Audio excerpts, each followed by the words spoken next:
ত্রিপুরার রাজ্যপাল হিসেবে দায়িত্বভার গ্রহণ করার পর এই প্রথম কেন্দ্র সংশোধনাগার পরিদর্শন করলেন রাজ্যপাল। সোমবার কেন্দ্র সংশোধনাগার পরিদর্শনকালে রাজ্যপালের সঙ্গে অন্যান্যদের মধ্যে ছিলেন জেলা পুলিশ সুপার ভিজয় রেড্ডি, অতিরিক্ত জেলাশাসক জয়ন্ত দে, মহকুমা শাসক তথা কেন্দ্রীয় সংশোধনাগারের ইনচার্জ রাকেশ চক্রবর্তী, বিশালগড় মহকুমা পুলিশ আধিকারিক দুলাল দত্ত সহ অন্যান্যরা। এদিনে কেন্দ্র সংশোধনাগারে অভ্যন্তরীণ পরিদর্শন শেষে সংবাদ মাধ্যমে রাজ্যপাল সন্তোষ ব্যক্ত করেন।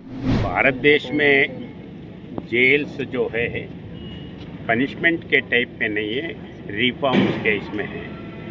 कोई जल्दीबाजी में इमोशनली कोई गलती करता है तो उसको रिफॉर्म करने का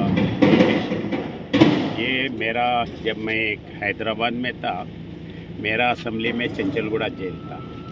वो हैदराबाद में एक बड़ा जेल है, तो उसमें बार बार जाके क्या क्या रिफॉर्म्स होता है, कैसा करते हैं, वो फिर बाहर आने के बाद कुछ काम करे, अपना काम अपन कर लेके अपन जी सकते हैं।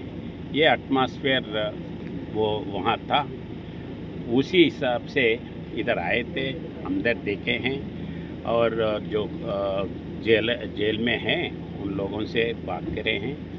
कुछ लोगों का बेल हुआ है, कुछ लोगों का ज़्यादा दिन हुआ है, वो उनके प्रॉब्लम्स बोले हैं, सुने हैं।